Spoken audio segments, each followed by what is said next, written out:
लोमड़ी की चुगली। एक जंगल में एक शेर रहा करता था। वो उस जंगल का राजा था। उसका कोई मंत्री नहीं था।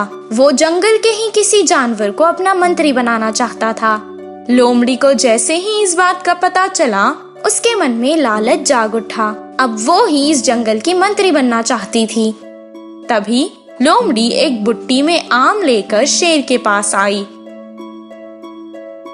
शेर को अकेला देखकर चालाक लोमड़ी बहुत खुश हुई। आम की बुट्टी उसने शेर को दे दी और कहने लगी, शेर महाराज, हमारे राजा जी को मेरा सलाम। राजा जी, आप बहुत अच्छे हो। आपका दिल बहुत ज्यादा साफ है। जब भी किसी जानवर को कुछ तकलीफ होती है तो आप हमेशा उसकी मदद करते हो। उसकी ये बातें सुनकर शेर मन ही मन में बहुत खुश हुआ और उसने लोमड़ी को धन्यवाद कहा। कुछ देर की बातों के बाद उन दोनों में बहुत अच्छी दोस्ती हो गई। उसी तरह हर रोज लोमड़ी शेर के पास आती और किसी न किसी की चुगली करती।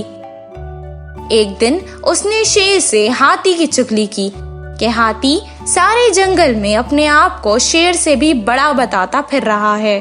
एक दिन बब्बर शेर की भी चुगली की कि वो अपने आप को शेर से ज्यादा हकदार समझता है इस जंगल के राजा बनने का।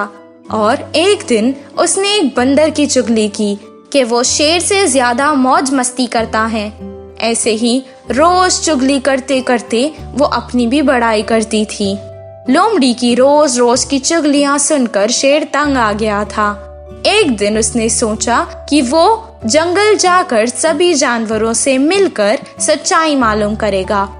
जब वो जानवरों से मिलने गया, सभी जानवरों ने इज्जत से अपने सर झुकाकर राजा का सम्मान किया।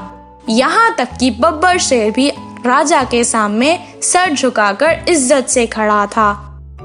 जैसे ही लोमड़ी को ये सब मालूम हुआ, वो तुरंत शेर के पास आई और कहने लगी, आप बहुत भोले हो। वो सब जानवर आपके आगे नाटक कर रहे थे। अगर मुझ जैसी चालाक मंत्री आपके साथ ना हो तो कोई भी आपको आसानी से बेवकूफ बना सकता है। उसकी मक्कारी बातें सुनकर शेर को बहुत गुस्सा आया और उसने बहुत जोर से छलांग लगाकर उसे एक चाटा मारा। लोमड़ी बहुत दूर जाकर गिर गई और चुपचाप अपनी जान बचाकर भाग गई। इस कहानी से हमें ये शिक्षा मिलती है कि अगर हम किसी का भी बुरा सोचेंगे तो हमारा भी कभी भला नहीं होगा। दोस्त को सलाह। एक गांव में शिवा नाम का एक किसान रहा करता था। उसे उसके पिता की विरासत में एक खेत और 2 गाय मिले थे। शिवा बहुत आलसी था। वो अपने खेत में जो चाहता वो उगा लेता था, पर वो अपने खेत की देखभाल नहीं करता था। दूध देने वाले गायों का भी वो कुछ ख्याल नहीं करता। घर की जरूरतों का भी उसे कुछ ख्याल नहीं रहता था। उसके इसी व्यवहार की वजह से उसके घर का बहुत बुरा हाल हुआ करता था। उसकी पत्नी उसका इस व्यवहार से बहुत परेशान थी। वो कब सुधरेगा यही सोचती रहती थी।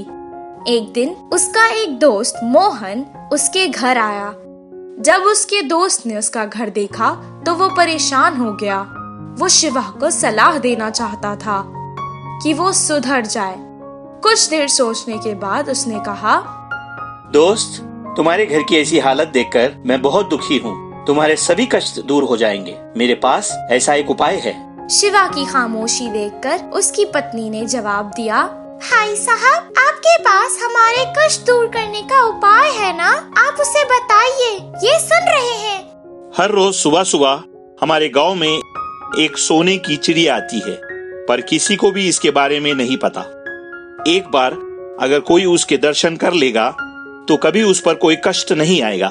मैंने ऐसा सुना है। अगर तुम कल सुबह जाकर उस सोने की चिड़िया को देख लो तो शायद तुम्हारे भी कष्ट दूर हो जाएंगे। शिवा बहुत आलसी था, इसीलिए उसे ये उपाय ठीक लगा। आखिर इसमें कोई मेहनत भी तो नहीं थी। सिर्फ एक चिड़िया देखने से उसके सारे कष्ट दूर हो जाते। अगले दिन सुबह सुबह उठकर शिवा चिड़िया देखने निकल गया। जब वो रास्ते में जा रहा था तो उसे एक बहुत धनवान आदमी दिखाई दिया। वो भी इतनी सुबह उठकर अपने व्यापार की तैयारी कर रहा था। ये देखकर शिवा को शर्म आ गई, क्योंकि वो तो कभी सुबह उठता ही नहीं था। फिर वो उस चिड़िया की तलाश में आगे निकल गया। चलते चलते वो अपने खेत में पहुंच गया। उसके खेत के पास ही उसके मित्र राम का भी एक खेत था। राम सारी रात खेत में बैठकर उसकी रखवाली कर रहा था, ताकि कोई भी पक्षी उसके खेत को नुकसान ना पहुंचाए। वो चिड़िया की तलाश में आगे निकल गया और उसने बहुत सारे लोगों को देखा जो सुबह सुबह उठकर अपने अपने कामों में लगे हुए थे। उसे अपने सुबह जल्दी ना उठने की आदत पर बहुत शर्मिंदगी हुई। उस दिन से उसने अपने सारे काम समय पर किए और उसे बहुत फायदा हुआ। उसकी फसल बहुत अच्छी हुई और इसके गायों ने भी बहुत ज्यादा दूध दिया। जब वो सुबह सुबह उठकर मन लगाकर काम करने लगा तो उसे सिर्फ पैसा ही नहीं, इज्जत भी मिली। उसे मोहन की बताई चिड़िया तो नहीं मिली, पर उसके सारे कष्ट दूर हो गए। तब से वो और उसकी पत्नी एक सुखी जीवन बिताने लगे। इस कहानी से हमें ये शिक्षा मिलती है कि सुबह जल्दी उठने से सब काम अच्छे होते हैं। जादुई स्पर्श। एक गांव में राजा और कमला नाम के पति पत्नी रहा करते थे। उनकी एक बेटी थी जिसका नाम स्नेहा था। राजा को सोना बहुत अच्छा लगता था। वो अपनी बेटी को बहुत प्यार करता था। वो उसे प्यार से सोना बुलाता था। उसकी बेटी जिस भी चीज की जिद करती वो उसे वो दिला देता था। वो एक किसान था। उसके खेत में एक आम का झाड़ था। वो उस आम के पेड़ को भगवान की तरह पूजता था। वो पेड़ को रोज पानी दिया करता था। उस पेड़ पर एक देवी रहा करती थी। वो राजा से बहुत प्रसन्न थी, इसलिए वो उसके सामने प्रकट हुई। अचानक एक देवी को उसके सामने देखकर वो बहुत खुश हुआ। राजा, मैं तुम्हारी भक्ति और सेवा से बहुत खुश हुई। मैं तुम्हारी एक इच्छा पूरी कर सकती हूँ। बिना कुछ सोचे समझे अपनी इच्छा बताओ। मैं जिस भी चीज को हाथ लगाऊं वो सोने की बन जाए। मुझे ये वरदान दो माँ। बिना कुछ सोचे समझे राजा ने अपनी इच्छा कह दी। एक बार फिर से सोचकर वरदान मांगो। माँ, मुझे सोना बहुत पसंद है, इसलिए मैंने ये वरदान मांगा है। तब देवी ने कहा, ठीक है, तुम्हारी मर्जी। अब से तुम जिस भी चीज को छूओगे वो सोने में बदल जाएगी। वो अपनी शक्ति को आजमाना चाहता था, इसीलिए वो पेड़ से गिरे एक आम को छुआ और वो आम सोने में बदल गया और चमक रहा था। देवी का दिया हुआ वरदान काम कर रहा है। ये देखकर वो बहुत खुश हुआ। फिर एक बार वो अपनी शक्ति को आजमाना चाहता था, इसीलिए उसने आम के पेड़ को छुआ। वो भी सोने का बन गया। इस आम के पेड़ को यहीं पर छोड़ देता हूँ। अगर किसी भी गांव वाले को जरूरत होगी तो वो इस पेड़ से कुछ सोना ले जाकर अपनी जरूरत पूरी कर लेगा।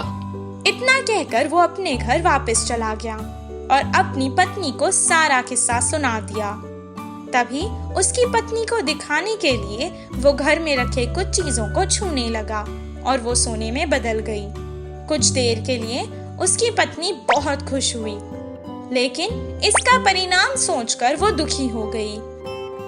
कुछ देर बाद स्नेहा पाठशाला से घर वापस आ गई। पिता को देखकर वो तुरंत उसके पास आ गई। पिताजी, पिताजी, और अपने पिता के पास खड़ी हो गई। राजा उसे बहुत प्यार करता था, इसीलिए जैसे ही उसने देखा कि वो बच्ची उसके पास आई है, उसे अपनी बाहों में ले लिया। पर जैसे ही उसने स्नेहा को अपने हाथ में लिया, वो बेचारी बच्ची सोने की गुड़िया बन गई। राजा को सोना बहुत पसंद था, पर अपनी बेटी से ज्यादा तो नहीं।